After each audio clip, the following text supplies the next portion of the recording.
you, Rob.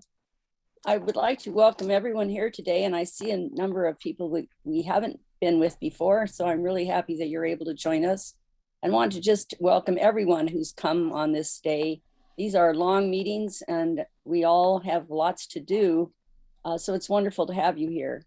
My purpose in the beginning of the meeting is to just call us together for the task before us, and sometimes a reflection on what's happening in the world is useful and sometimes not so much, but tomorrow is the 20th anniversary of 9/11, and there will be all kinds of memorials and honorings and various analyses of what this means in terms of our particular history and our work together.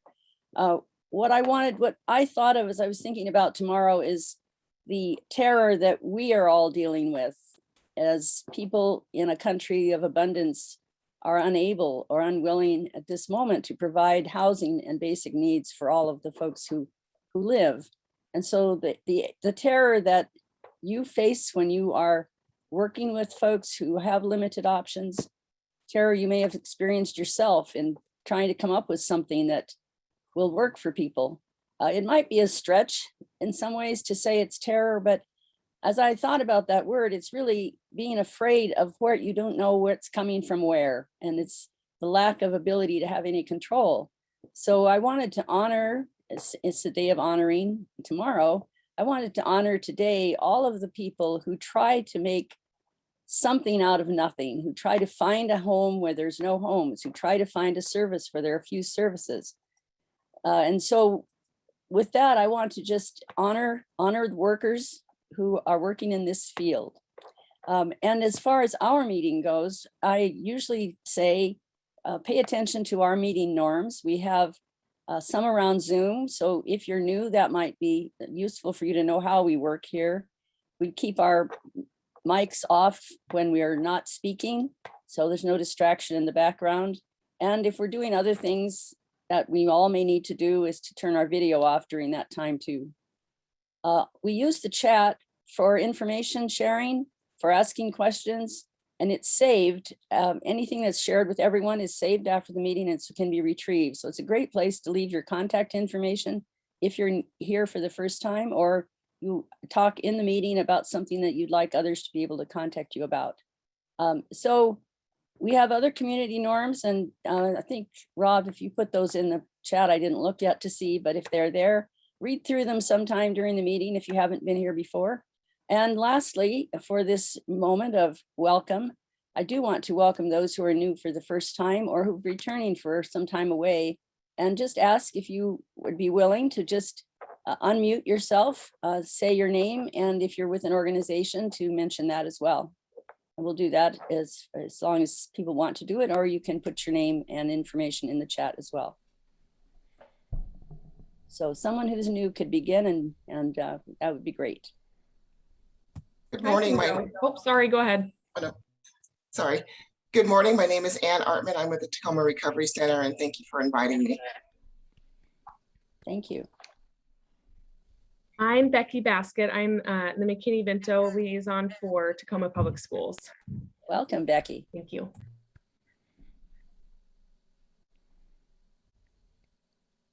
Hello, my name is Joe Perva. I work with Low Income Housing Institute, and I'm managing the site on East 60th. Welcome, Joe. Good work.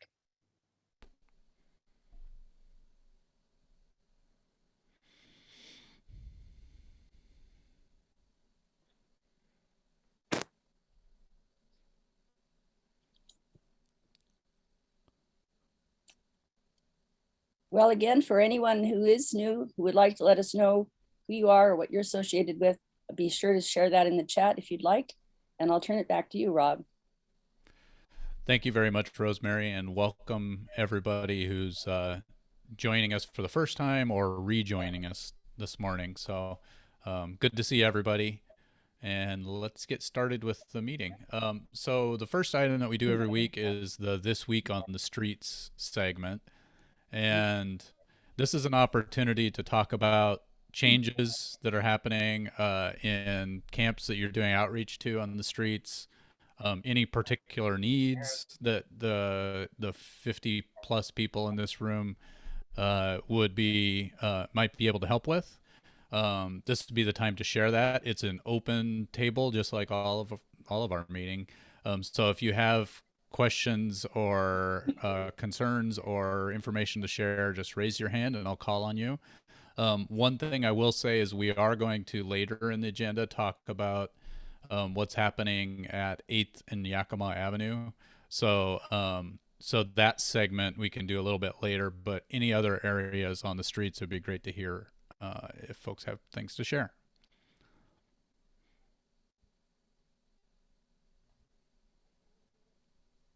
Yeah, Ann. Yes, thank you. I hadn't expected to share this with everyone, but the Recovery Center has started doing outreach at least once a month. It's usually on a Wednesday between 5:30 and 7:30. And what that means is that we cook a meal outside in the parking lot. It's quite large. And we have clothing, bedding, but also what we're doing is that it's a way to capture their information and put it, we walk around with our iPads, capture the information, phone numbers if we can, and encourage them to come in and engage with us with recovery services, with housing, and also any resources that they may need. What we found in the last 2 months is that we've reached 160 people. We've had 80 people come to each event. But what's very nice is that, because a lot of folks that work for us have lived experience with homelessness, they are coming back the next day. We're averaging about 10 folks coming back after each event and getting them housed. And we've got 3 that we put in a long-term recovery for up to a year. So that's new. So what I'll do is our next flyer that we create, I'll make sure that you have it before the event in October, because we just had the September last week. So Fantastic. It's working. Thank you, Ann. Thank you. Jeffrey, I see you have your hand up. Yeah, I noticed that Richard Dorset noted the tent fire. 2 tents went away on 11th and Yakima. I did talk to them. I just happened to be down there at the same time the hot team was there. And they were checking on it. I didn't get down there yesterday. I was at the 34th and Pacific site. They have 2 people, 2 tents moved out, 2 tents moved in. So far, pretty good. The encampment up on the mound up top of 705 is growing, and they are mostly 20 somethings. They are really pretty together. They're real good about keeping things picked up. They are doing community meals, community meetings, and really working together to make it a safe place to be. And I'm really proud of them. They've really done a nice job up there. And unfortunately, someday they'll be swept. But we talked about that. And they said if they could move together as a group someplace, they would love it.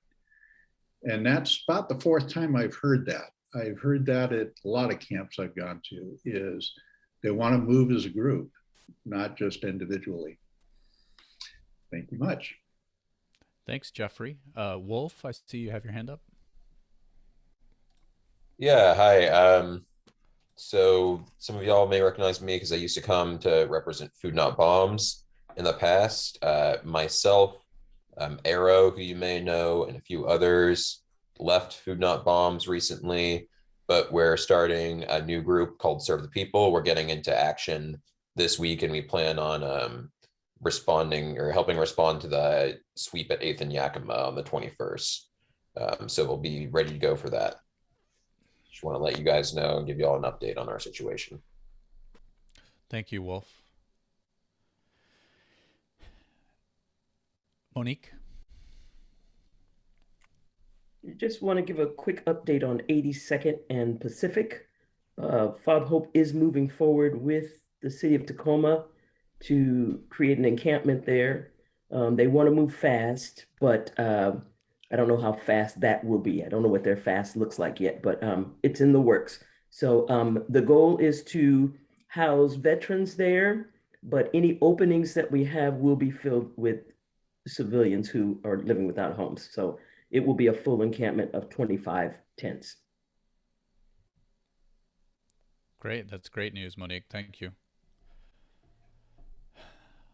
Anyone else with updates about what's going on the streets?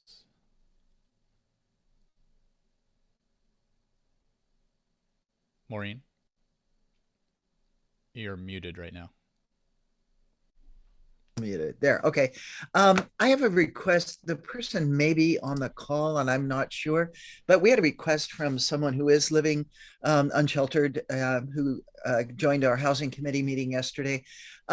This person is looking for a way to get information that people share on the listserv, flyers, that kind of thing, out to other people who are living unsheltered. And the person was looking for a way to get print copies. So I just want to put it out there. If somebody can just, stick in the chat if you are able to, like Project Homeless Connect, the person would like about 50 flyers to be able to pass out to other unsheltered people. And so, other kinds of flyers, fewer in number. Person does not have the ability to print, but could get someplace to pick up. So if somebody can meet that need, that would be huge. Thanks. Thanks, Maureen. And that might actually be something we need to send out to the email list as well, if there's a resource that folks could use for that. Anyone else with updates of what's happening on the streets?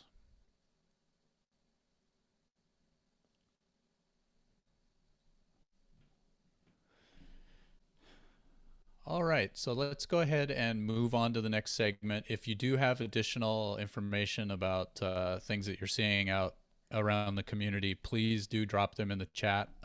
As Rosemary said, we use the chat as an ongoing resource. So please consider sharing any pertinent information there, and we'll make sure it can be put to use and eventually put up on the pchomeless.org website. So the first regular item on our agenda is a group introduction, and we've invited Ann Artman from the Tacoma Recovery Center to join us this morning and do a quick intro of the services she provides there and how we can interact with the Recovery Center. So Ann, the floor is yours. And you're muted right now. There you go. Thank you so much again. I will make it it's difficult for me to make things short when I talk about the Tacoma Recovery Center, but what it is that it's based on purely peer support. It's the only agency in Tacoma that is completely peer support. It allows us to be able to create a foundation of trust. So the services are, they come in, there is an orientation, there's no charge for anything at all. We do have them do a recovery plan. But what's unique about us is that we have 30 groups that per week. Groups are anything from PTSD, veterans services, men's group, women's group, PTSD, codependency, relapse prevention. So what I did is I did provide the information to Teresa and share that with you. But it really is about them coming in and accessing services, working with a recovery coach. We have a housing program through AmeriGroup, also supported employment, work with lots of providers and getting folks at Bates. And there's so much, I can go on and on and on. What I can tell you is that whatever barrier that they are dealing with, we work with that, including helping to pay off tickets. We a prevention program as well, as far as that losing their apartment or their home. We have a service for that. And then when I mentioned earlier about the outreach, what I did not say is that we actually go into the encampment with those flyers. So we do walk through the streets and we actually reach out to folks the day before and the day of as well. So anything that we can do to help support, and that includes helping out with the yakima as far as moving. If you need volunteers, please let us know. But we're available. We're open Tuesday through Fridays from 9 to 5:30. Please let us know what we can do to help. And I'll start coming to the meetings more often as well. Last piece, I'm going to make it quick. And also I'm running for Tacoma City Council in hopes of putting somebody in there that understands and has experience with homelessness. Thank you, Anne. Thank you. Does anyone have questions for Anne?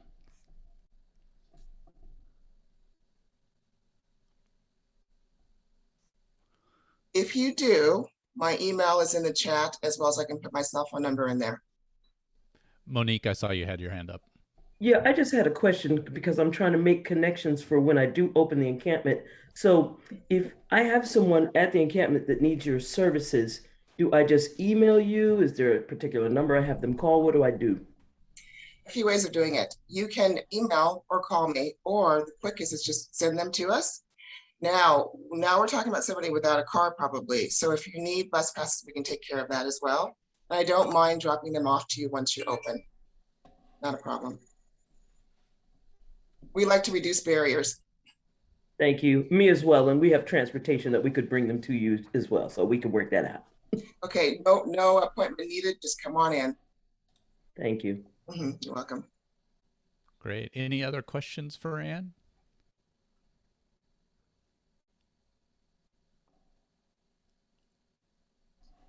Teresa. This is a little more of a comment for people who are new to the coalition. Anne was very present at the beginning of this coalition and has been doing work for quite a while in homelessness. So the Recovery Cafe, how long has that been going, Anne? 6 years. Okay. And the work that you and I did together was reentry, and I'm still involved with that as well. Thank you. And thank you for putting that in context, Teresa. That's great. Thank you. All right. So if anybody has any other questions for Anne, remember that hopefully Anne can hang around for a little bit and answer questions in the chat if folks have it. And I did post a link to the website for the Recovery Center as well. So take a look at that when you have a moment as well. And Teresa, the flyer your hand's is still there. up? Yeah. It wasn't, but here it is. That the flyer, and sent a flyer that's in the chat as well. Great. Thank you very much.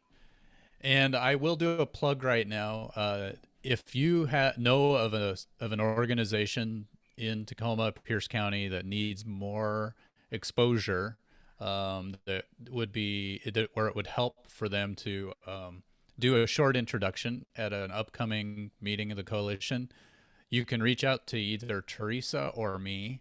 And Teresa will drop her email in the chat. I'll drop mine as well.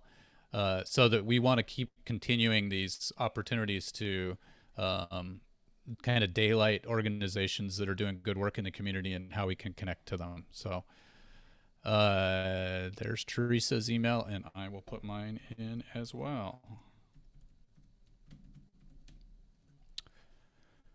All right. So let's move on to our first longer presentation of the day. And we are trying to do, to put this presentation into context, the coalition is working with Pierce County and a lot of partners in the community to try to end street homelessness, the visible street homelessness we see by November 1 of this year. That audacious goal was lifted up to the community earlier this year following the series of symposiums that Maureen arranged after a late night brainstorm. And we just didn't want to go into this winter again with so many people on the streets and a fear of so many people dealing with the weather, potentially dying in the winter. So we want to make a real impact. And thankfully, Pierce County, the Pierce County Council took that challenge on and decided that they should be the ones to lead the effort to create a comprehensive plan to end street homelessness, and also to organize a group to set up short-term shelters to help address that November 1st deadline. So one element of that is going to be, how can we just move people indoors into housing as quickly as possible? And we wanted to ask Mark Merrill from Shared Housing Services to talk a little bit about what his organization is doing and put into context what the need is, and how the coalition can maybe help find more spaces for home sharing. So, Mark, I don't know if you had slides you wanted to share. If you do, I can make you a co-host. Yeah, it's Friday. Yeah, we'll just chat and Sounds great. and first I want to say thanks for having me back. I'm Mark Mara. I'm with Shared Housing Services. We've been kicking around Tacoma for about 30 years now, and we operate home sharing programs. And I'm going to kind of quickly just go through what home sharing is. I'm sure I've spoken before. Many of you already kind of know or have the idea, but it's a very simple concept. Home sharing is living in a home with someone else. Technically, it can be with two unrelated people, maybe two or more. If you ever had a roommate, that's a home sharing situation. And if you think back, I was part of a group that we talked about when was the first time you lived on your own.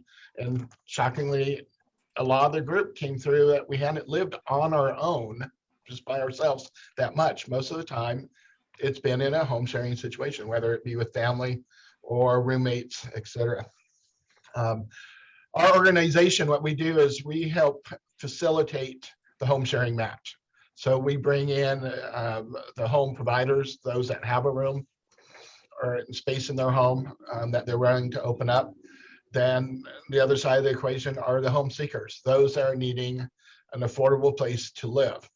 And I was going to share, because each morning come in and I see we usually get 2 or 3 applications overnight. And one really, this is a typical application we're seeing. This is a 56-year-old female, is on SSDI, has income of $913 coming in from SSDI. Looks like she is getting maybe some food stamps or SNAP benefits.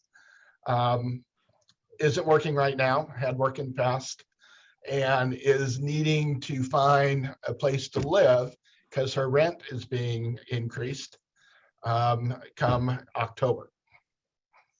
And so at $913, she didn't say how much the rent was going up, but even a simple $50 or $100 can make all the difference, in the world.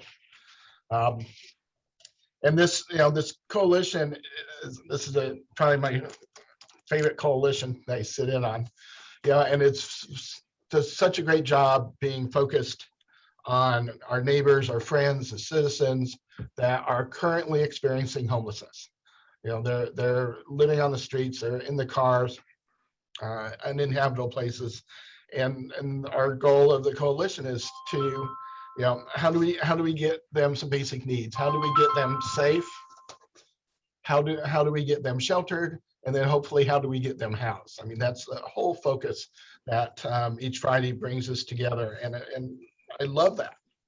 And it absolutely needs to be done. And fingers crossed that we can hit the November goal that Pierce County set up.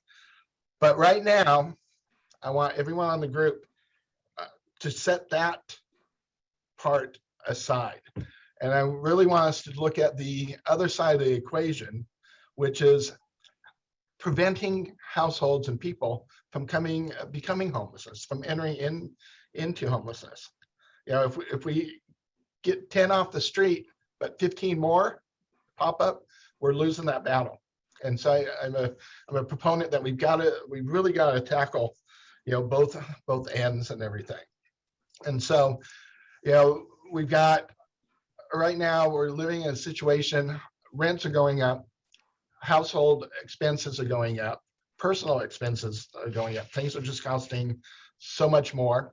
What I mentioned on the application for that we got this morning is atypical. People are getting priced out of their homes and everything. And so they're becoming, unstable, from the rent rising, from, and these are seniors. These are people with disabilities, people on fixed incomes, but it even goes beyond that. It's what you would call the working poor, the low and very low income, they're working, but their wages aren't keeping up with, the boost of cost of food, cost of gas and everything. I just saw a report the other day that said, for someone that, it's like a 20% increase in the cost of gas. So if you were making minimum wage and driving to work, you just have to spend 20% more now to get to work. But I bet you their wages didn't go up to cover that. And so looking at this and everything, and I want to give a shout out to, Pierce County and the 9 organizations that are doing the rental assistance for COVID and getting the money out to get people caught up. It's amazing. And we should all be very proud. I mean, literally, we are a national,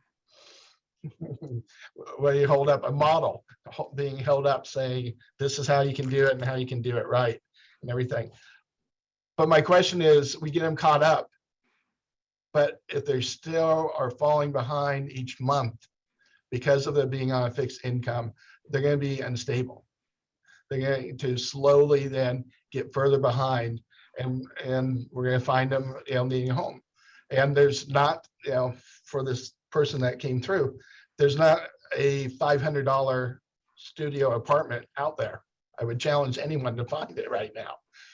But home sharing could be a spot for them, but we need those spots. And so by focusing and getting out in front of it, and this is going to be the breakout, question and everything, is how do we get that word out to people? How do we get in front of seniors? And I think we need to be creative now. I would love to go do presentations at senior centers where they're not open because of COVID. I'd love to do, other type of community presentations. But I'm putting a appeal out here because we have organizations on this coalition and beyond. You work with seniors. You see that maybe they have that extra room and they can use a little help, even just companionship, to be able to stay in their home. You work, we provide services to lower income households that you just see that they're just struggling, that they get down, on the 15th of the month, they look and they say, okay, I got $20 left to get through the end of the month, but they've got an extra bedroom that maybe another $400 a month could be all the difference to them getting stable and everything, and keep them out of homelessness, so that if a bump in the road, like a car repair or illness or something that would put them over their head, they could build their own resources to weather those storms. And so, getting in front of landlords and like I said, this discussion. But I think if landlords want to keep good tenants, and if they got maybe 2 senior tenants that because rent's going up in 1-bedroom apartments, those landlords need to work with them, and maybe those 2 tenants can roommate in a 2-bedroom. Then they split the expenses, and that also opens up 2 more 1-bedroom of people that could afford it and everything. So my rally is to all the organizations, the faith-based, the churches, to all the seniors, is for the breakout. How do we get the word in front of these folks to say, you know what, utilize that extra bedroom so that you can get that to a little bit of extra income, to get that little bit of extra help, whether it's rental income or even just splitting out the utility bill, splitting the food bill among 2 is going to help them. And the beauty is it does come back to the central goal of this coalition, is each time we help someone open their room in their home to get stabilized, we just created a spot for $450, $500, or $550 for someone that's needing it. And that's the population that is experiencing homelessness right now, or that we can help get through sheltered and then permanently housed. So I know I didn't go into a lot of the details of the program. We do background checks, we do site visits and very in-depth to make sure intakes, to make sure everyone's safe throughout the process, and then we do the follow-up too. But I really, like I said, want to focus, how do we stop the inflow, especially with the eviction moratorium, probably ending here soon. A lot of those folks will have caught up, hopefully, with the great job that we're doing with the rental assistance. But then what? Are we going to see, a continued dribbling of they can't afford to live there and come into the system and everything? So that's my, I guess, spiel this morning. And the call to the breakout session is, how do we get the word out? How do we get creative? How do we, I've been talking to some banks to say, can you put a flyer into a bill that, of someone that's gotten behind on their mortgage? Just suggesting that maybe they use a home sharing situation. So Rob, I'll turn it back to you to do the breakout, unless there's any questions we want to do it. Sure. Does anybody have a quick question for Mark before we do go into a breakout session to kind of brainstorm ideas for how to reach seniors and homeowners who, could potentially be home sharing folks? Any questions for Mark? One real quick that I would ask Mark, just to set the context, kind of what's the volume of the number of applications you see versus how many how many new homes open their doors for home sharing? The ratio right now is about 30-1 over these last few months. And what we're seeing is on the home seeker side is literally it is just being squeezed from the economics. And what kills me is so many of them haven't reached out in time for us to say, don't be a seeker, be a provider. They've let it go too far, and now they've had to move out with temporary with family, or they're living on the shelter and everything. But we're starting to see more home providers starting to reach out. I took 3 calls yesterday of people inquiring and everything. So, but I can tell you that if we can, as a collective group, come up with, when I told Maureen the other day, I said, if you give me 1,000 providers with 1,000 open rooms, we can house 1,000 people, just like that. I have no doubt in everything. And so there's our goal and our impact. Great. So Teresa had her hand up first, and then Catherine. Thank you, Mark. My question is about the folks that are moving out of homelessness. Unless they're very recently moved out of homelessness, would that, when you search into a person's history, which is part of the service you provide, which I think makes people feel very safe, are there any obstacles that would automatically disqualify somebody from using shared housing? The only obstacle is we don't look at credit ratings. We do ask to see that they have an income that will be able to pay whatever rent of the space that they're going into. And background check, there's a lot of youthful indiscretions that have happened, and people have moved on and everything. But if it is a crime that is violent, serious, or sexual in nature, or against a young and aged, then we're not comfortable moving them into that environment. Home sharing probably isn't the right. But other than that, if they do have something on the crime, what we do is we talk to them about it and find the background and see where they're at today.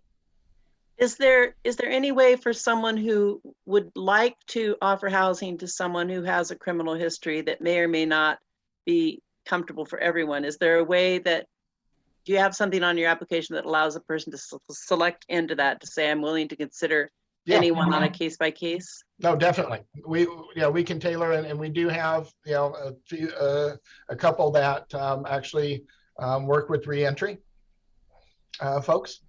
And we have a program that a lot of people probably don't know we have, is we work with the local colleges, because a number of college students that are experiencing homelessness is on the rise, because there's not the cheap college apartments out there and housing is so short. So our collegiate home program, we have providers that have come aboard and say, I do want to help a UWT student or a TCC student. So, it can be tailored because it's all based off of criteria of, if it's home with smoking or no smoking, pets and no pets, that type of thing, so that both sides really will be compatible and it will benefit both sides. Thanks, Mark. Yeah, Catherine? Sorry if you already covered this, but are you finding that there's apprehension for some folks to enter into this because what if it doesn't work out? What if the relationship doesn't work because you are sharing a home? So is there a process there?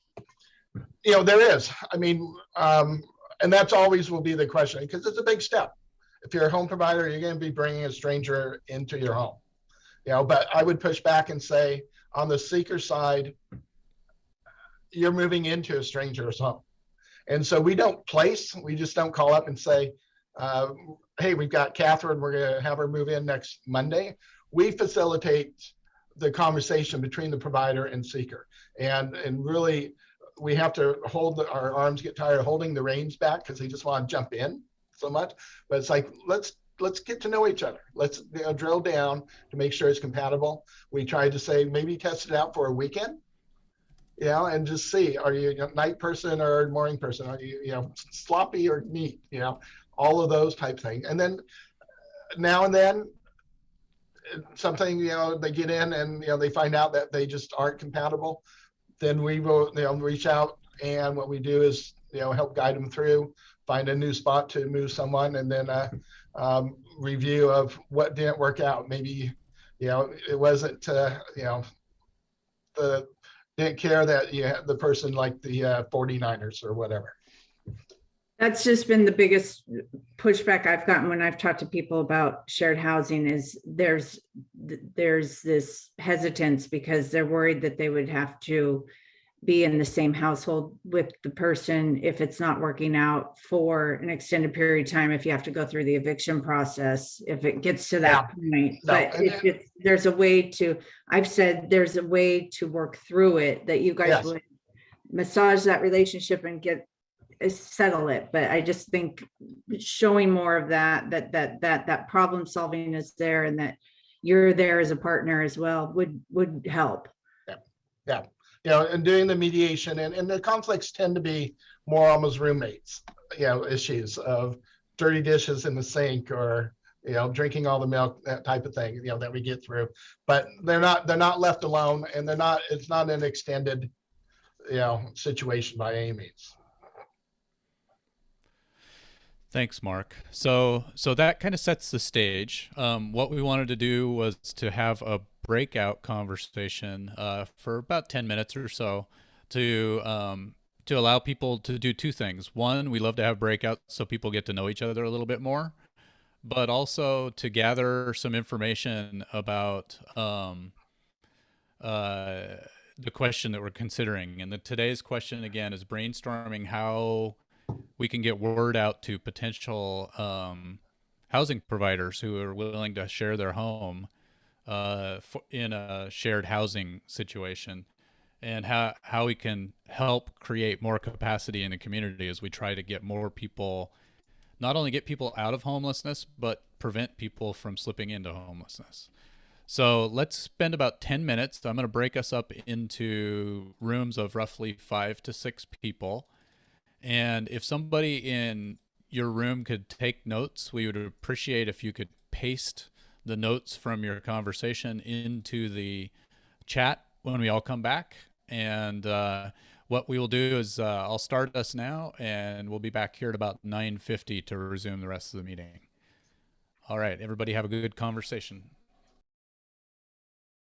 To share ideas, but I hope that people did gather some ideas that they can share in the chat here as a follow-up to the breakout sessions. I want to thank Mark for sharing about shared housing services, and hopefully we can come up with some ideas. I did notice, Mark, before we went into the breakout rooms, there were a couple of offers in the chat for ways to do some outreach, both from Valerie and from Keith. So let me know if you didn't get those. Like, we can get that to you as well. Great. Thanks, Rob. Yeah, you're welcome. And so please, if you did take notes during the session, go ahead and drop those into the chat, and we will move on to the next item in our agenda. But hopefully that was a good conversation for folks. So the next item in our agenda, we wanted to talk specifically about the upcoming clearing of the encampments that are at 8th and Yakima that were announced earlier this week, posted by the city of Tacoma. So I'm going to kind of set the stage a little bit. Maureen can jump in and correct me as well, but the purpose of this conversation is to try to determine what the coalition should do, what kind of statement we want to make to the city in terms of how we hope that they handle this situation, and create a model that will be humane for any additional kind of encampment removals that have to happen in the coming months. So quickly, to set the stage, the city of Tacoma reached out to Maureen to notify the coalition on Tuesday that the city would clear the encampments and the people from 8th and Yakima on September 21st. The city, in that statement, Linda Stewart let Maureen know that the city believed there are 17 people living at 8th and Yakima, and there are 20 tents, or at least were at that point on Tuesday. So some of you may have seen, the News Tribune wrote an article regarding the action that's going to take place that I will copy and paste into the chat. That sort of sets the stage, but what the city is doing is saying that there's a construction project, some work that needs to be done in the alley adjacent to 8th and Yakima, and that is the reason that they are asking that the folks from the site move. So the steering committee had a conversation about this issue on Wednesday, and Teresa wrote a request to Linda that the city take some actions, including first being sure that everyone who's living at 8th and Yakima is provided a opportunity, an alternative for where they can go as they leave the site. So Teresa, would you be willing to share kind of a synopsis of what you sent to Linda and the city? So you didn't tell me you're going to ask me for that. And I want to say to you, because I stole so many talking points from you, why don't you start and I'll add something. Okay. So I will admit that when we first received word of the sweep coming up at 8th and Yakima, that a number of us were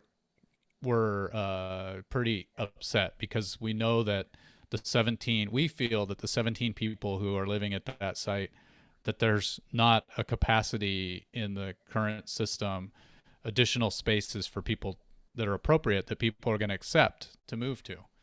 And so I put together a message that I sent back out to the steering committee that then Teresa cleaned up and made more constructive than my initial reaction.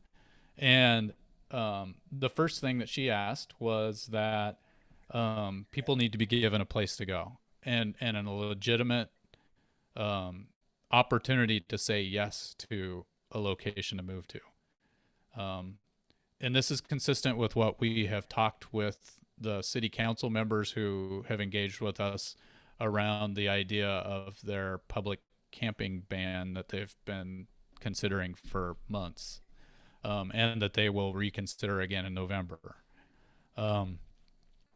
So we want to ensure that the city is aware that the coalition wants there to be meaningful alternatives of places where people can go to a safe shelter space if they're being asked to leave an encampment. The other items that Teresa mentioned were that if there is not an alternative given to the people who are living at the site, that what's going to happen is people are just going to scatter to the nearby neighborhoods. And Teresa happens to live not that far from 8th and Yakima and already has houseless neighbors living near her home. And we've heard from a number of people who live in that area that, you know, the people who are living along the sides of the street, there's some stability in what exists now, but it's going to become chaotic if people are forced to move and just scatter to those sites that already exist, because it's going to change the dynamic. So our hope this morning was to come up with a couple of key bullet points, 2, 3, 4 bullet points that Maureen and I can use to put together a statement from the coalition to the city, and get the input from the coalition in these few minutes we have regarding what else you think needs to be in those bullet points. So Teresa, I don't know how that synopsis worked. Let me know. It worked very well. I didn't put into that letter that I don't quite understand why a construction project across the alley would cause us to have to disband that, because if it were a house there across the alley, they wouldn't ask someone to tear the house down. So that's something I hope goes into the note. And also, I don't know if this is accurate or not. So if someone from the city is around, it sounds like they're going to remove the porta potty and washing station prior to the deadline, which maybe it's misinformation and maybe I misunderstood. Lisa, I can answer. Trying to get all my things to work at once. No, they're correct. The hygiene station is going to be coming down on the 17th. That is the date that we were able to extend that lease for the third or fourth time with that property owner. I believe they are going to be being moved. I'm not sure of that location yet. When we do know, we will let you know. But we are going to be setting up a hygiene station and amenities close to that area, but not at that exact location. Great. Thank you, Tegan. That helps a lot. So if people want to just kind of raise their hands and offer their thoughts about what should be included in the statement and whether you think the city should, or whether we should be making a statement to the city, we want to make sure that that we have an understanding of the coalition members' wishes regarding this, and as well as what should be in the content. So please raise your hand or wave so that I can call on you. I'd be happy to facilitate a conversation here. Maureen, did you want to add anything? Yeah, so just so people know, folks who were in the housing committee know this, but so I've been invited to write a 500-word op-ed for the News Tribune on this city decision. So whatever folks contribute now will help inform that. And folks, it's not going to be a group product, all right?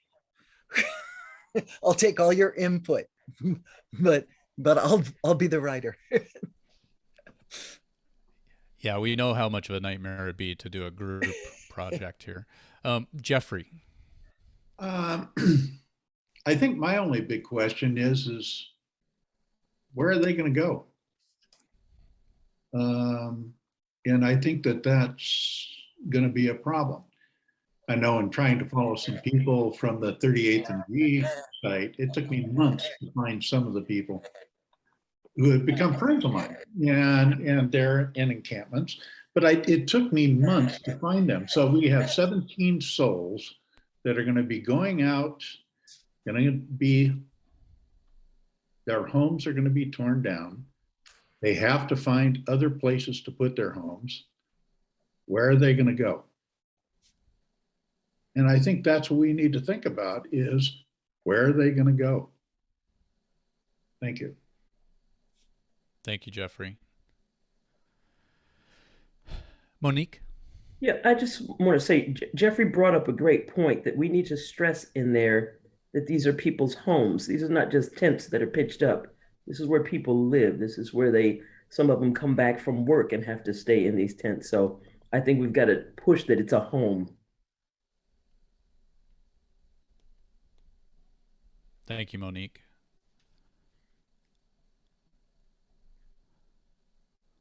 And I see Richard has posted in the chat some of the background. Thank you for that, Richard. I see that you say, yes, the coalition needs to make a statement, and that he feels the deliberative process is flawed. Sally? I think it was unfortunate that the city chose to, or that the city staff chose to notify the council in a week when there was no council meeting and no study session. And it was a short week because of the holiday. So I felt like it took people by surprise. And so that's the whole process of deciding and announcing seemed untransparent and not consistent with the way people are trying to partner around solving these problems. So I was really disappointed in, if I'm interpreting what the city did correctly, I'm disappointed in the way they did it. And then I also think that the question of these are people's homes and these are people who have developed a form of community by living in this same area together.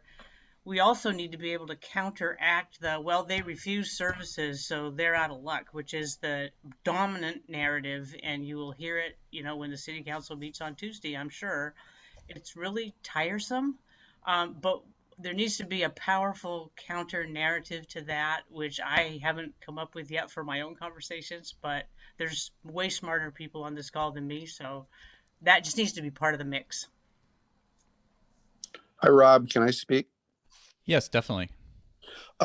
There wasn't a council meeting this week, but 1 week before there was a study session on homelessness.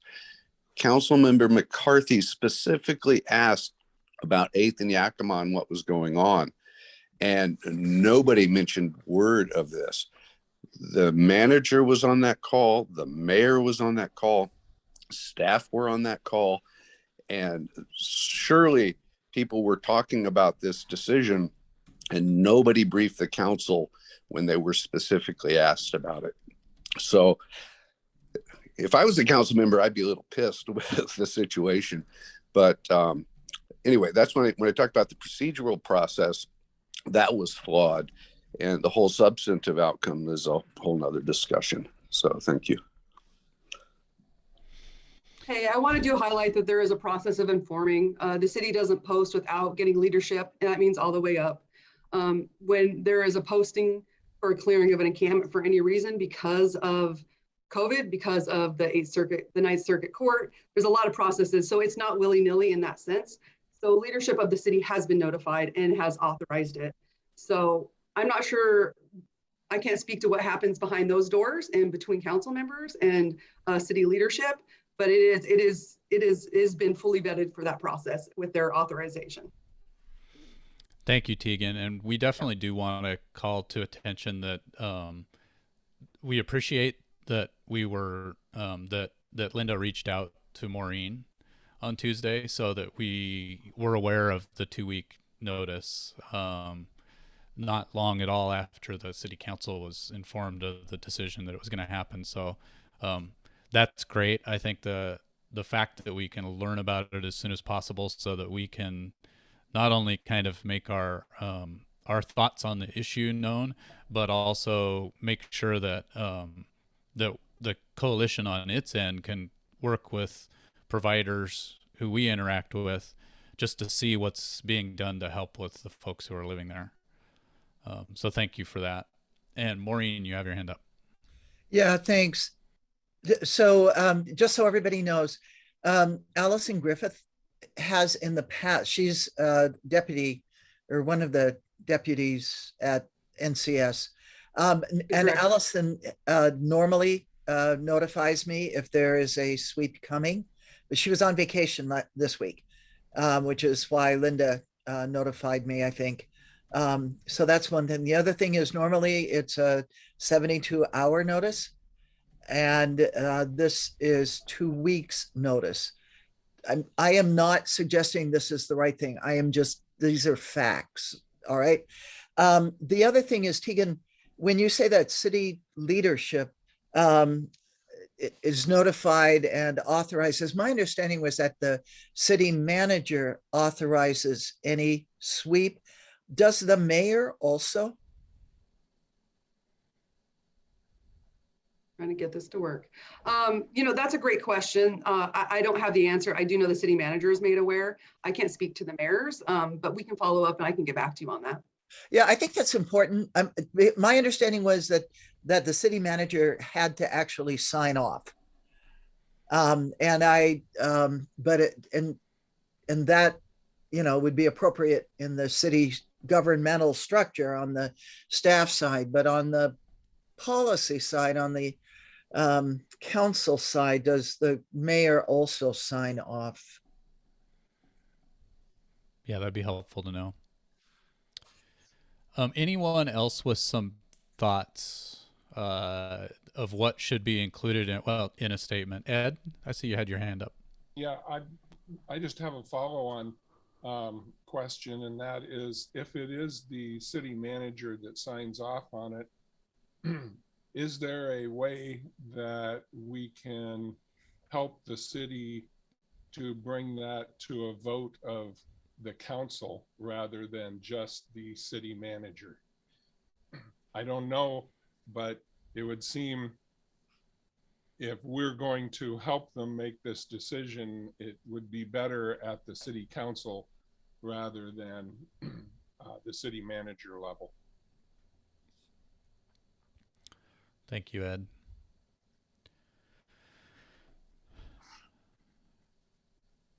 So anyone else with additional thoughts? I do want to call a question, and I'll just have people do a thumbs up, but is there general agreement that members of the coalition feel this morning that the coalition should make a statement to the city? Okay, seeing lots of thumbs up and seeing folks using the thumbs up reaction in chat or in the Zoom tools as well. So thank you for that. Anybody else with things that they think should be added to that statement? Because again, the instruction then would be that Maureen and I will work together to put together a statement from the coalition to go to the city, just to let them know what our hopes for how this process will be done are. Maureen, I see your hand up. Yeah, thanks. I was just going to say that I'll stick my email in the chat, but if you have thoughts about this letter and you don't want to put it in the chat for whatever reason, or they come to you later, or about the op-ed, please get those to me this weekend, all right? And whatever they are, okay? Thank you for that, Maureen. And I know we're kind of over time on the agenda for this, but I don't want to cut the conversation short if there are other critical pieces that we want to discuss in front of the full group before we start drafting our statement to the city.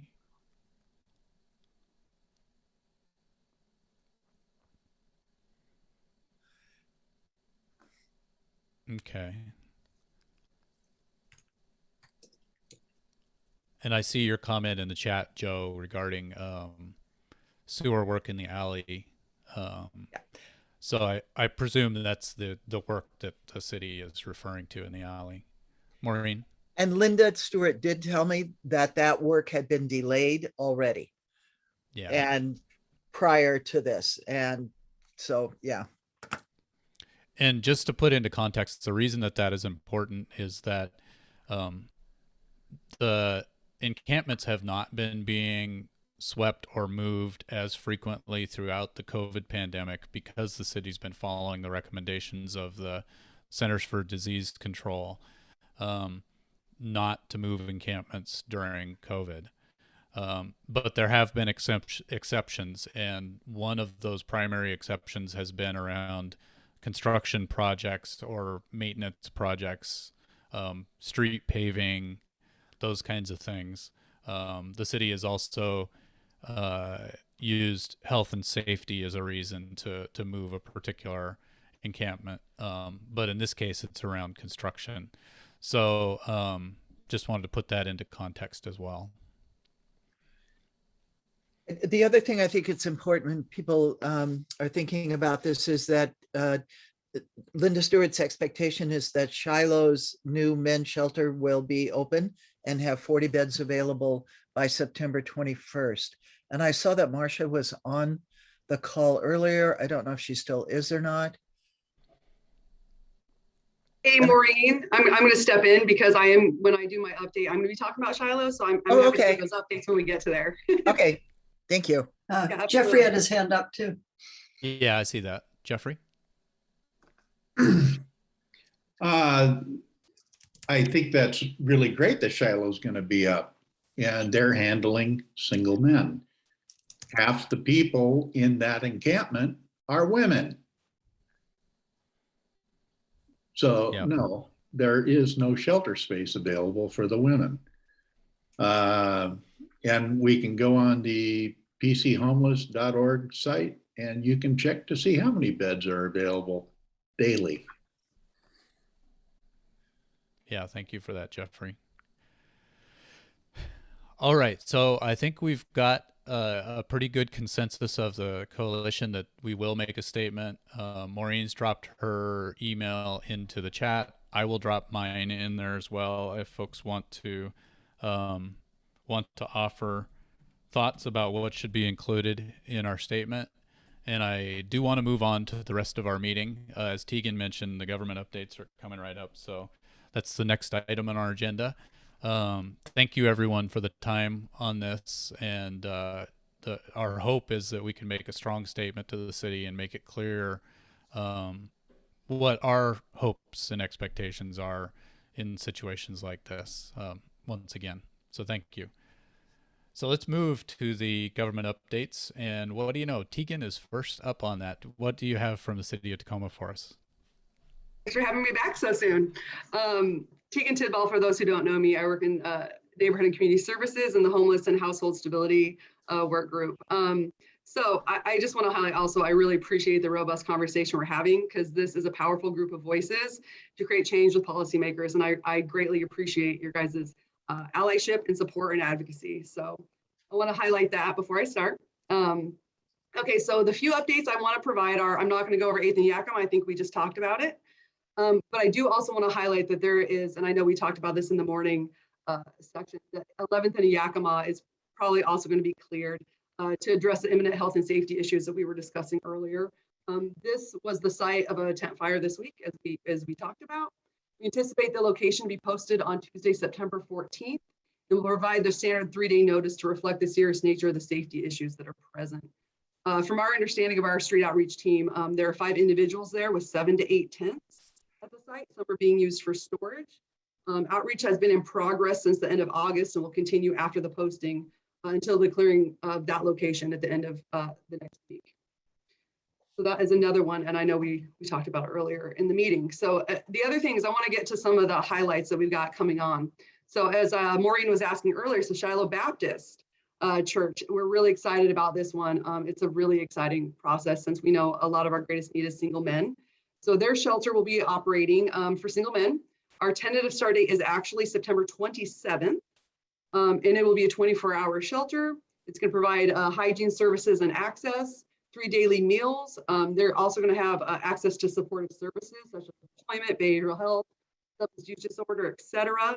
We're very, very excited about this program starting, and we thank Shiloh Baptist Church for coming in and raising their hands saying that they want to serve this population and this need, and also for Pierce County for supplying the funding. So thank you for this collaboration. I'm very excited about it. Also, another important highlight that I want to share is that today, later this afternoon, I will be taking the Tacoma Pierce County Health Department to review a property, a city-owned property, to host for an isolation and quarantine site. We're in the process of getting that going. I'm hopeful. They have to do their evaluation process to make sure the site would be safe and sound for that. But we're very excited to have a city property that we could throw into the mix since we know there's such a great need for it. So I'm very excited about that. And hopefully as soon as we know, we'll let you all know as well.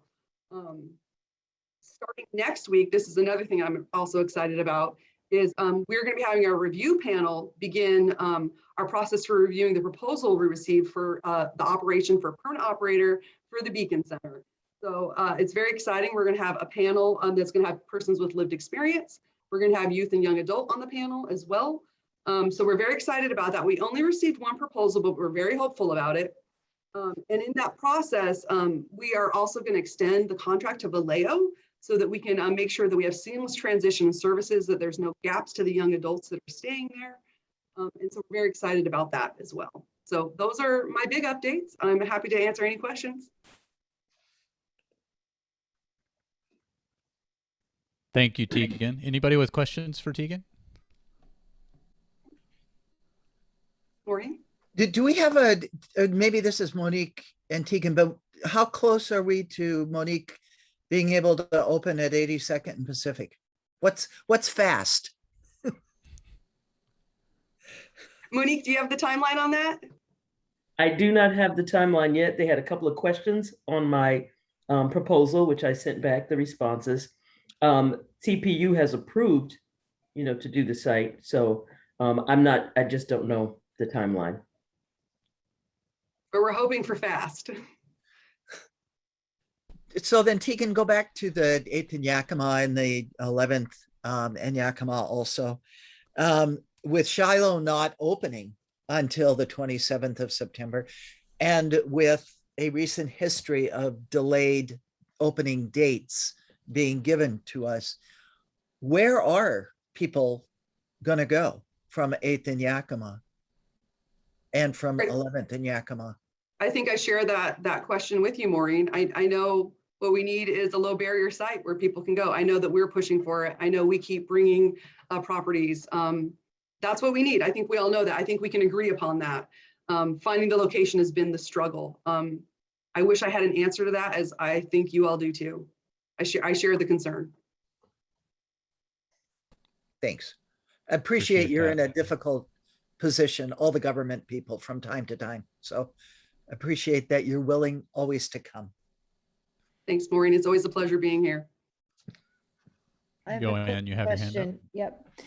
Tegan, I'm curious, and I'm very naive about this, but there's many lots within the city, and maybe you've answered this in past meetings.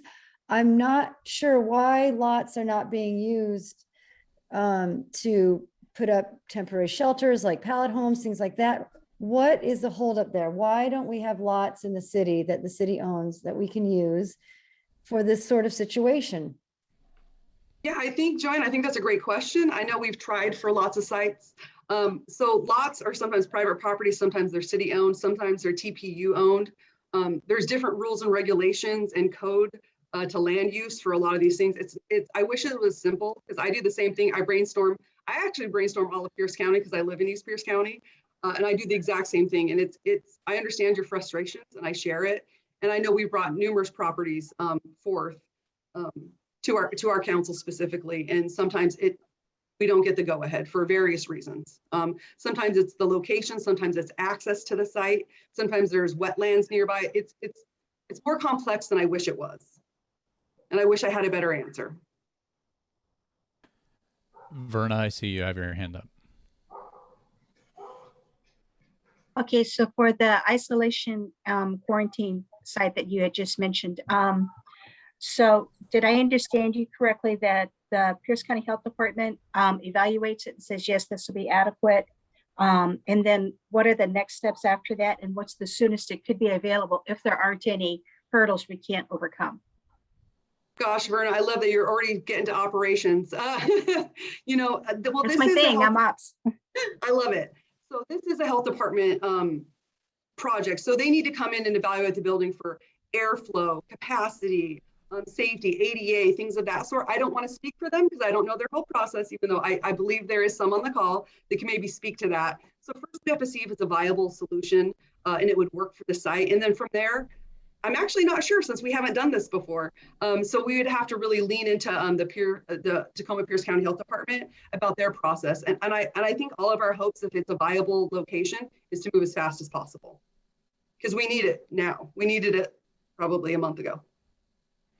And we do have an item related to the INQ situation on the agenda a little bit later. So hopefully we'll be able to dig into that and get some of those answers soon. Joe, you have your hand up? I do. I live in the neighborhood of 8th and Yakima and also J and 11th. And I'm wondering if the city has a process where they're going to be tracking the folks, because what I see is that we're going to get a whole influx of new people at J and 11th and also M and L. And that's just not what we want to see. So I want to know if somebody's going to be doing the counting starting now and after the fact. Yeah, I think that's a great question, Joe. I appreciate you sharing that. So I did reach out to the street outreach that's from the city. So they were on this call as well. This site has been there for a very long time. The outreach has been there. I believe they know the residents that have been staying there. So the hope is to track them and keep eyes on them and support to them and continue to offer shelter when it's available to them. So I believe we know who they are and I hope that we continue. I hope we don't lose anybody. Okay, so I think that it's really important, not just for this, but for us to be able to see what happens to people when encampments are swept.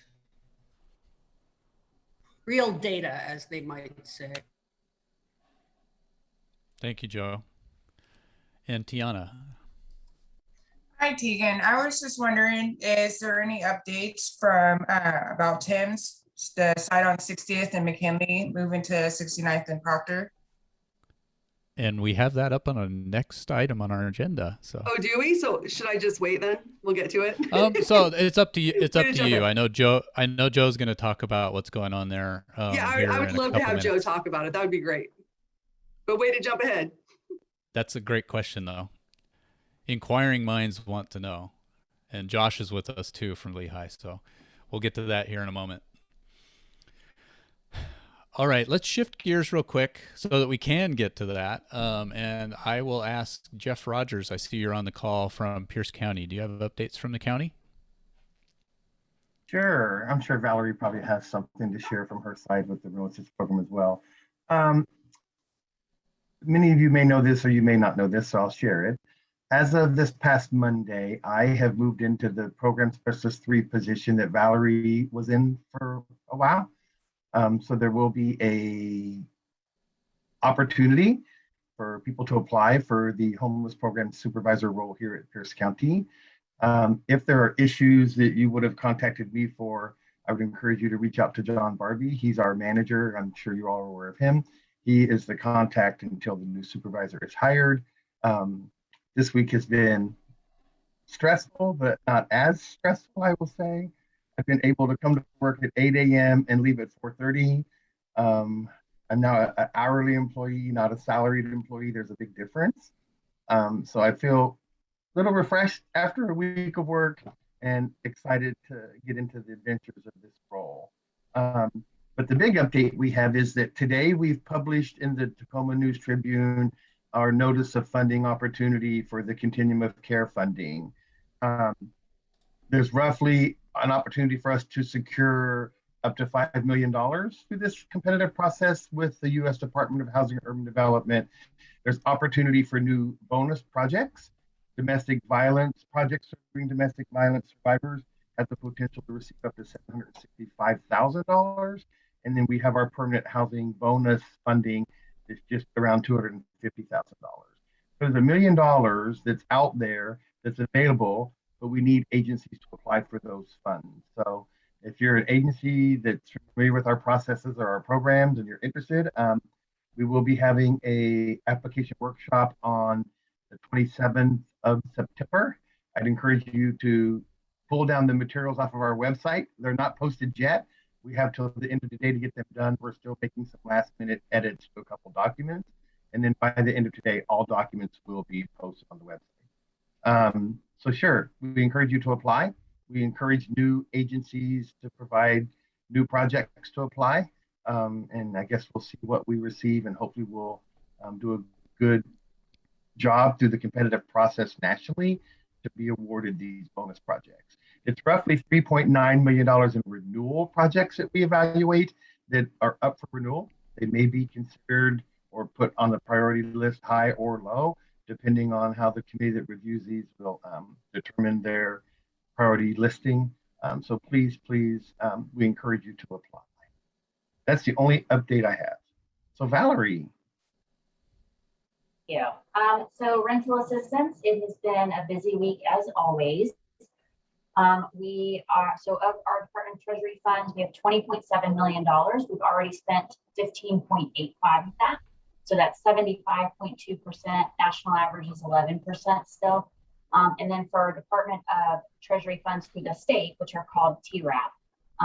And so we got 53 million there. So we just asked for an additional 10 million, got that contracted out last week. We've already spent 24 million of that. So that's 45%. We were at 70%. So we are ahead of the game there as well. And then we have new money from the American Rescue Plan funds that we just contracted last Friday, and we've already spent 2% of those, and that's $9 million. So we have just gotten word that we have our allocation ready to go from the state starting October 1. Our notice of funding availability has closed. It is to Application Evaluation Committee for funding decisions, and that fund source goes through 2025. So we will be selecting some amazing agencies to continue working with, or new agencies to start working with, to get rental assistance throughout the county even faster. The other thing I can tell you is we had a meeting with, sounds very weird to say, we got invited to a meeting with the White House. And so we were able to have a very awkward.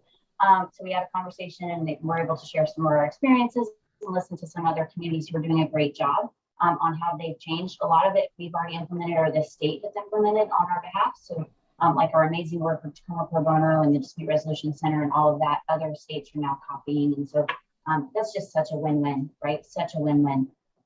The other thing I can tell you is that we are, as of September 1st, any new applicant in the portal or anyone who has already received assistance and is requesting additional assistance, the landlord has to agree to not raise rents for 6 months, and they have to agree to not evict for 6 months from the date they sign that form. Some landlords are less than happy with that requirement. However, it's what's best. And so we are working through that on a case by case with each landlord just to explain how this benefits the system as a whole, how it benefits the economy, how it benefits the tenants, and gives a lot of people a lot of stability. We've seen rents being raised as much as $1,000 and $1,200 per month to really push folks out. And so we're addressing that with each landlord who comes with a complaint. So I will also reiterate what I put in the chat. If you have documents, if you have this program, if you have anything that you want sent out, whether it be to the landlords, we have over 6,000 in our portal, or if it's to the tenants, we have 14,600 emails. We are happy to share stuff with anybody in our box. And so I just sent out an email to 500 folks through Sound Outreach about their new amazing program to connect them to financial counseling. And so if you have stuff, send it to me, and I will be happy to work with our great, amazing communications department. We do a weekly email to the landlords and tenants separately, just to keep them up to date on what's happening in the program. The other thing I can tell you is the portal is now considered a self-cert portal, meaning that anything in the portal is what we are going to go by. So instead of the entire process of contacting the tenant, trying 3 times, collecting it, missing documents, the Treasury has really encouraged us to be super flexible. And thankfully for the amazing leadership at Pierce County, we are now considering the portal self-cert. We are going straight into talking to landlords. So that's going to speed up the process substantially and make it a lot less stressful for the tenant. So we're still a little bit behind in getting referrals out, but our providers are doing a great job, and we will keep everybody updated as we go. And that's all I have today. Thank you, Valerie. Yep. So let's move on to our next update, and that would be from the Tacoma Pierce County Health Department.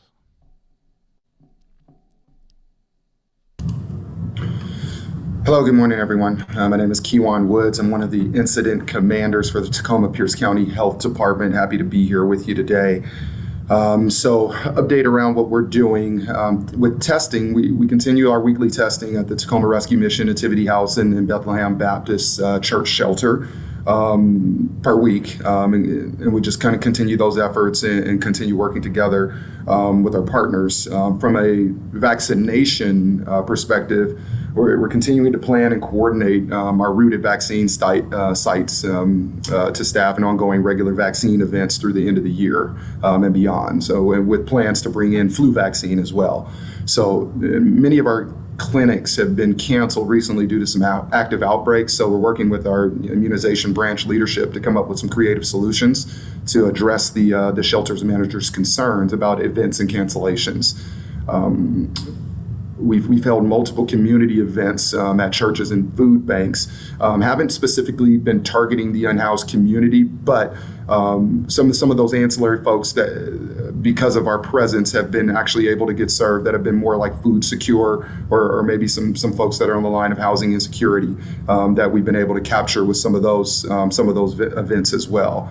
We've also been helping to coordinate work to bring vaccine direct to encampments outside the city of Tacoma. It's like Greater Lakes and medical teams international have been vaccinating over about 30 people in Fife and Lakewood and Tacoma combined. So we're also continuing to coordinate community resources to help get folks at 8th and Yakima encampment vaccinated before the city sweep. So we're working on things in that regard as well. And as far as INQ, I know we have a topic to talk about INQ, but a brief update because I think we might get a little bit more specific in the next update. But currently we have our total capacity for beds are about 22. And we've increased that capacity over the last month. We've almost doubled that capacity, increasing that capacity within the last month in early August. We had much less. So it was a very good job by our operations team of increasing that smaller capacity that we had to get us up to about 22 beds right now. And we do currently have availability in our isolation and quarantine facilities to support. Our RFP to pull on additional capability has been closed yesterday. We also had a care coordination support RFP that would then support our isolation and quarantine activities, similar to the support that MultiCare was providing with the temporary care center when the county was running that situation. So we closed both of those RFPs in hopes that we have something operational within the next couple weeks or so. Sorry about that. And we are aware of the upcoming events. Tuesday, the Beacon Youth Shelter, and then also Friday, the Associated Ministries with the Project Homeless Connect at People's Park. So we're working on plans to address any gaps that may be there as far as the testing opportunities go. If anyone's testing positive from a youth perspective, and then addressing some of those capability issues that we've had recently, kind of what is going to be our mitigations around those. So we're hard at work addressing those, working with partners and other LHJs that are neighboring on some solutions to when those events go off next week. So. And then again, as Tegan had mentioned, we're performing a lot of site visits recently. Thank you to the county for their help and other partners as well. We've gotten quite a bit of leads that we need to coordinate and take our time to vet, ensure that we understand what's going on with things, and hopefully move forward on those as soon as possible. So we'll continue to take those leads and do the proper assessments as required. Thank you for that update. There are some questions in the chat. First from Sherry regarding whether the RFPs were specific to houseless folks. They were not specific, but they were taking into consideration the barriers that we have with our unhoused community. So that was a part of the statement and work to ensure to draw out those providers that could support that unhoused community. Okay. And another question is, where roughly are the 22 beds that are available? They're kind of scattered a little bit all over the county. So we've got some Tacoma. We've got some in Puyallup. We have an entity where we've got 3 homes under their umbrella. We've got another 2 entities that we have that have beds as well. So we're kind of really spread out throughout the county, which is helpful. Great. Thank you very much, Kiwan. Other questions regarding I&Q?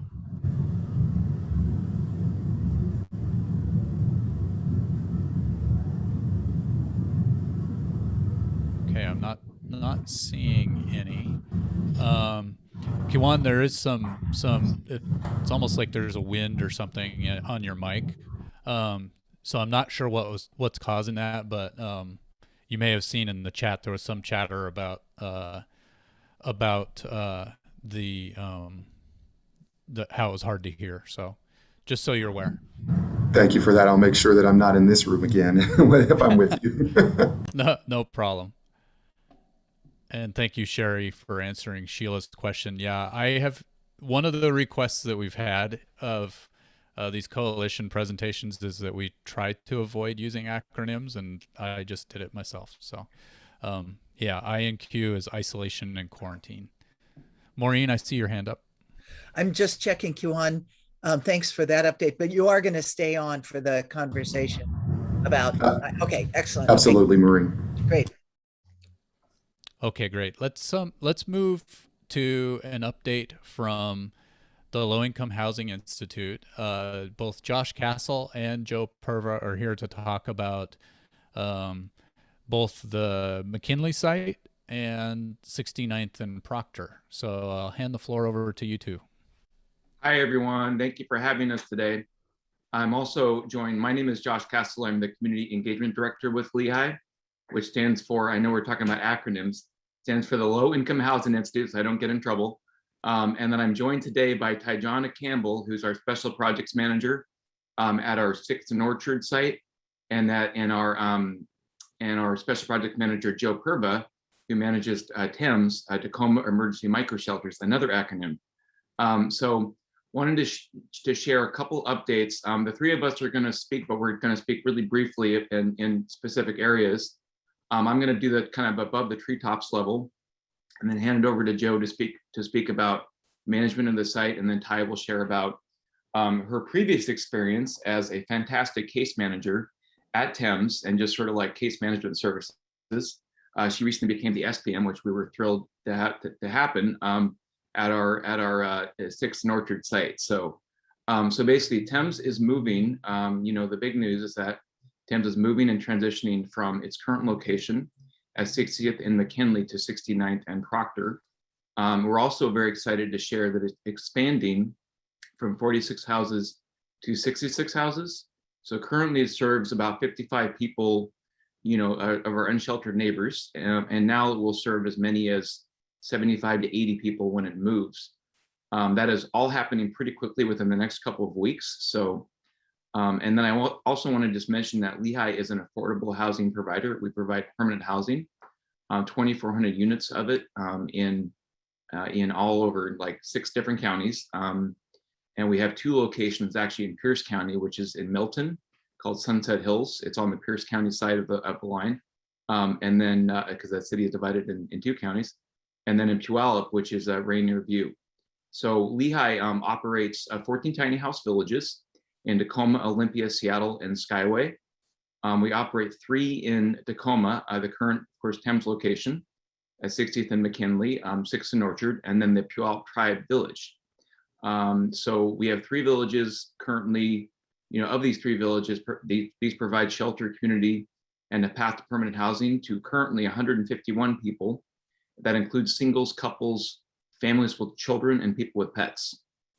So the point of the program is it's not permanent housing. It's not a permanent place to stay.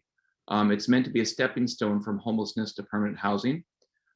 This program, the tiny house program, which, tiny houses provide heat, electricity, a locking door, they're insulated, and then they have, community restroom, hygiene facilities, and kitchens.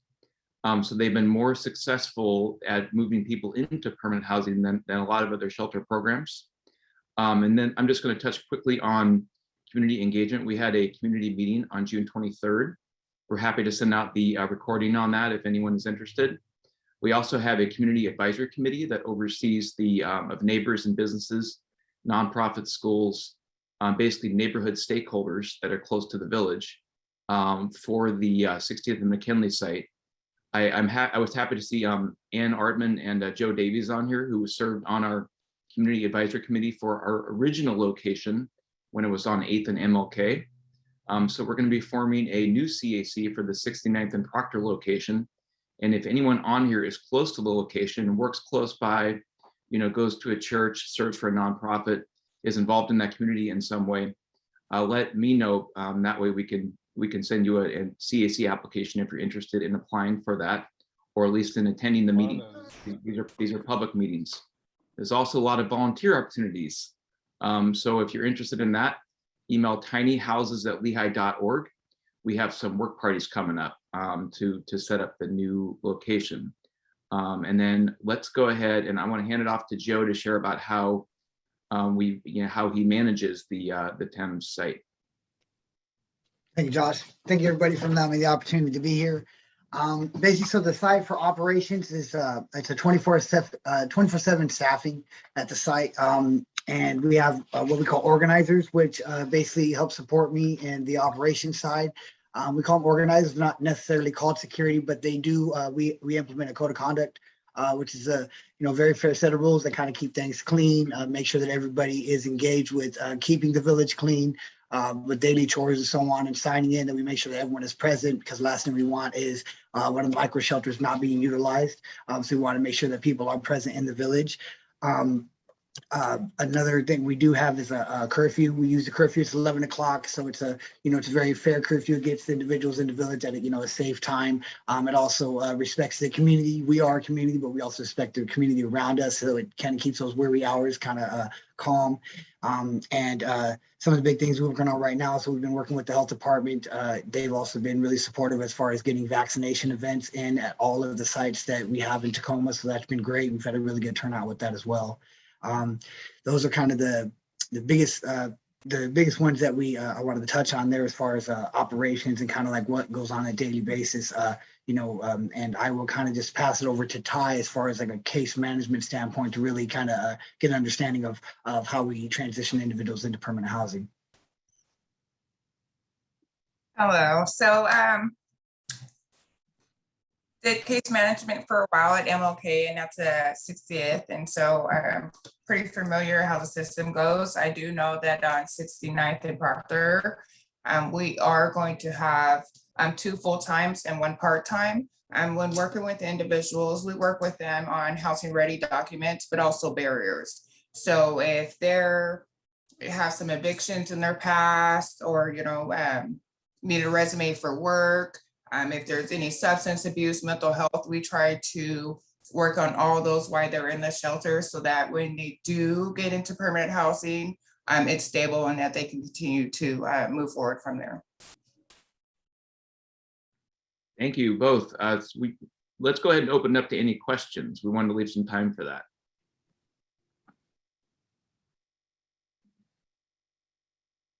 Yes, so if you have a question, go ahead and use the raise hand function in chat, or you can literally turn your mic on or your camera on and raise your hand. So Maureen, your hand's up first. So thanks a lot, Lehigh folks, for coming. Josh, can you talk about the status of a couple of projects that are coming online? You got money, Lehigh got money for the shelter down in the Spanaway area in the state budget, and then also money from the city and county and I think Lakewood to purchase the Comfort Inn. Yeah, we're very excited about that. So that's coming up, and I think we're going to be purchasing this in late October, I think is when it's going to be finalized, and that's going to be, it's going to be enhanced shelter for I think it's like 90 to 100 people experiencing homelessness, and then it's going to be converted in a couple of years to permanent supportive housing. That's the Comfort Inn that we're working with the city of Tacoma on. And actually, if you guys would like, I could come with a fuller presentation to share about that at a future meeting if there's interest in that. because it hasn't come quite online yet. It's coming up pretty soon though.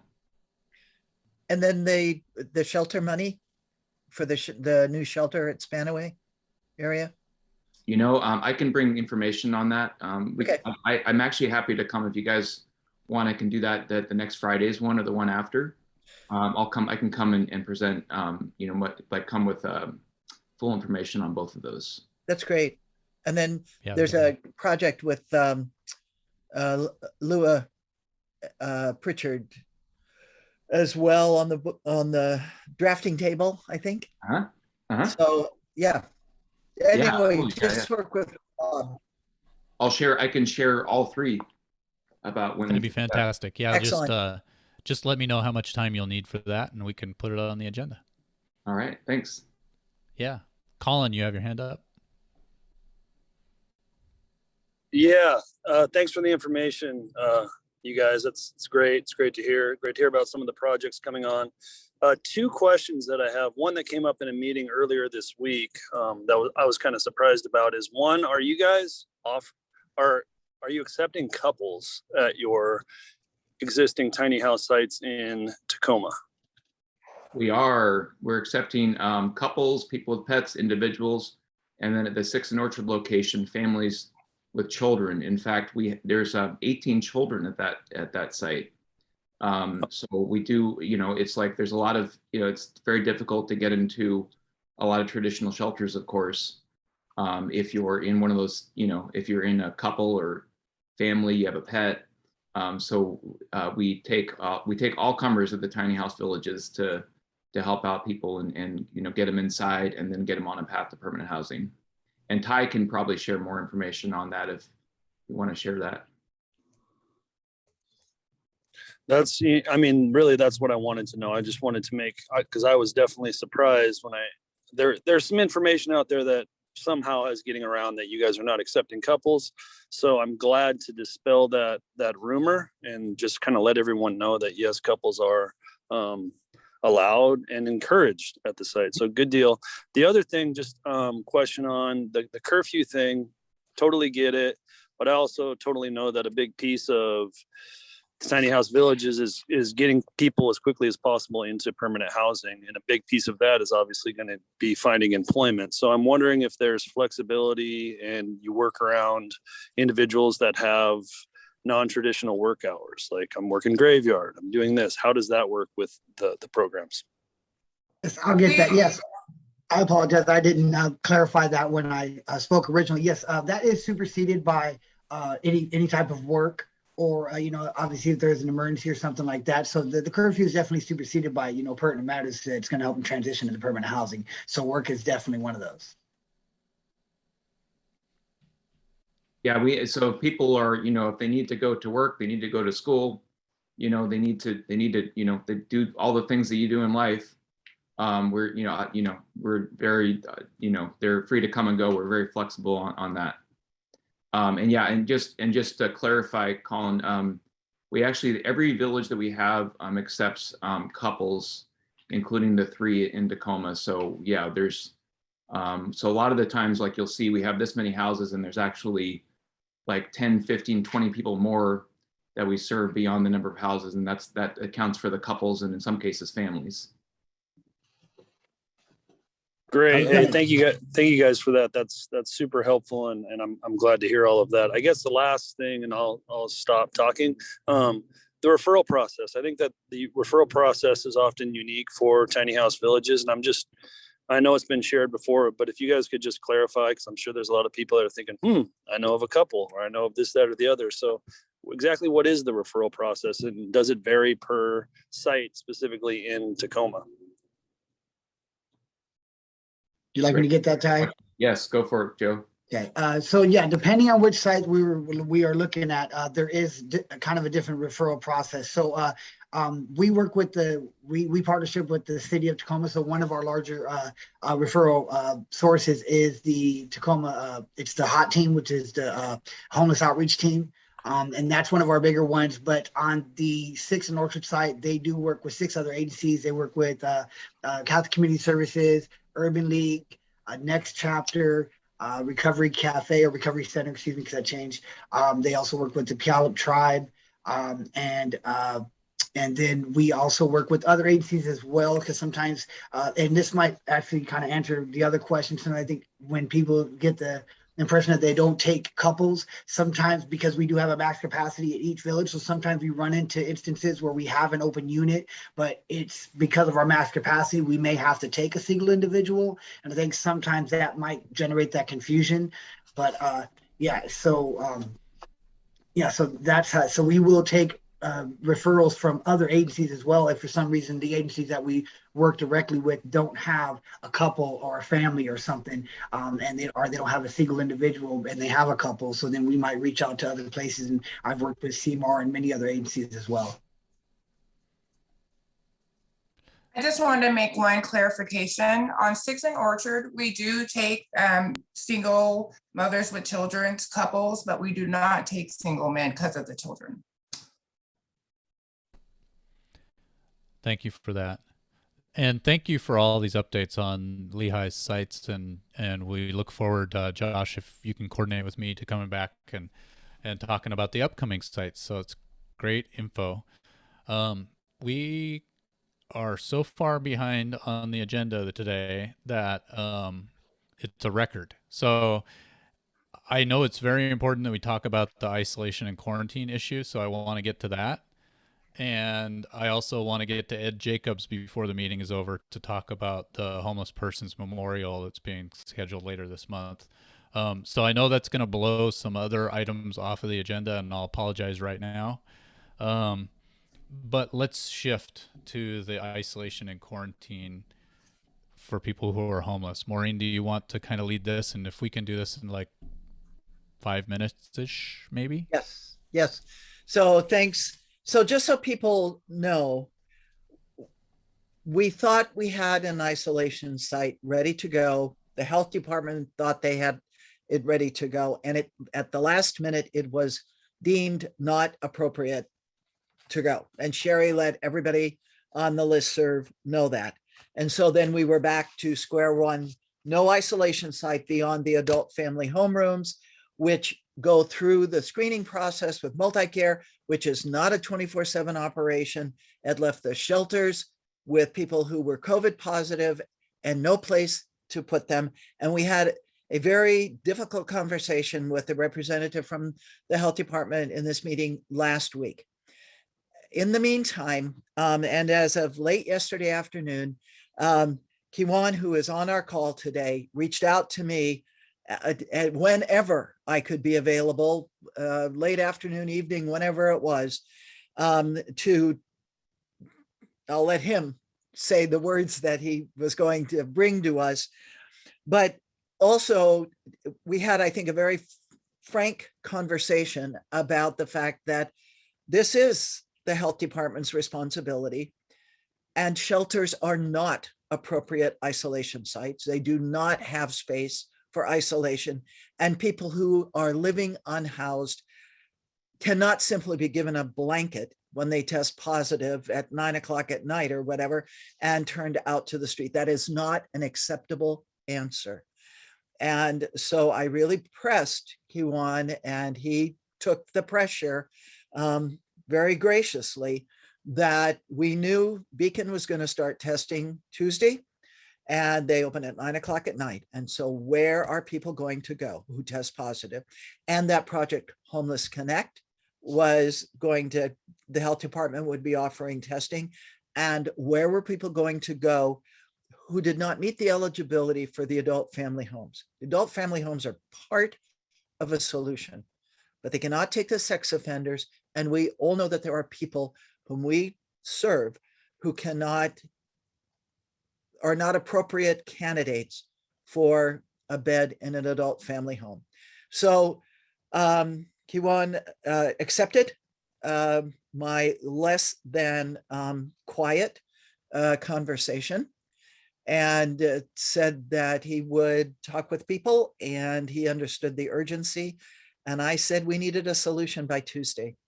And apologies to Luis and TRM and Nativity House and the folks who have had to deal with this up to now, but I'm going to trust this new partnership is going to work.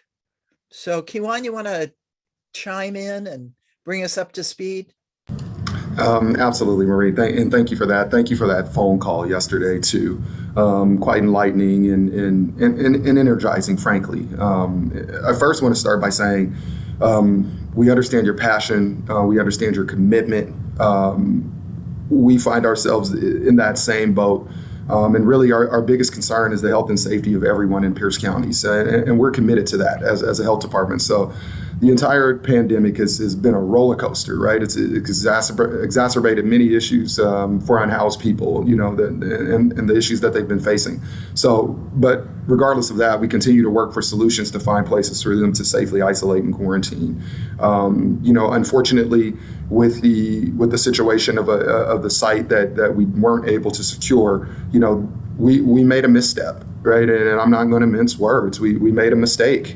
We were moving very, very quickly. We were excited about the opportunity, and we did some things out of order. And it got us in a bad situation, right, where we couldn't take on that opportunity due to some issues there. So with that, you know, we take full responsibility, and this is our responsibility to safely and securely isolate and quarantine, you know, every member of our county, unhoused included. So, you know, with that, we'll continue to work really hard to try and expand our capability. I mentioned earlier, we've nearly doubled our capability in the last month, but as Maureen mentioned, we still need those low barrier options, right? And so we're working with our directors at our adult family homes currently to try and sort out some of our locations that have a greater capability or maybe a higher ability to be able to support members that with some of the criteria that Maureen mentioned, trying to sort that out, that maybe we can start to convert some areas, right? So no promises there, but we're trying to work very closely with our partners to open up, you know, some of these barrier issues that we have within our unhoused community. Again, our isolation and quarantine facilities the majority have been the unhoused community that we've had in there. Unfortunately, some of the ones that are, you know, that have more barriers to entry have been that challenge. And I completely understand the frustration with that. But we'll continue our efforts, and we have continued our efforts of doing continuous site visits, talking to the state about regional possibilities, talking to our neighboring local health jurisdictions about some opportunities that may exist between our organizations, and specifically to speak to the Beacon Youth Shelter and the Project Homeless events that are coming up. Again, you know, like I mentioned earlier, we're hard at work in preparation for Tuesdays and Fridays. So we're reaching out to many organizations and, you know, and pulsing our health jurisdictions that are around about what they're currently doing with this situation. A lot of our local health jurisdictions have been in the same boat with this throughout. It's not a Tacoma Pierce County Health Department singular issue, but we're all trying to band together to try and solve it, our own personal challenges in our counties. So we continue to work with them to discuss that stuff. We continue to work with the state as well as, you know, organizations that are out there that are currently partnering to support our youth that are unhoused. So having conversations with them as we speak, leading up until next week. So again, you know, we do have some beds that have been available, which I'm very excited about.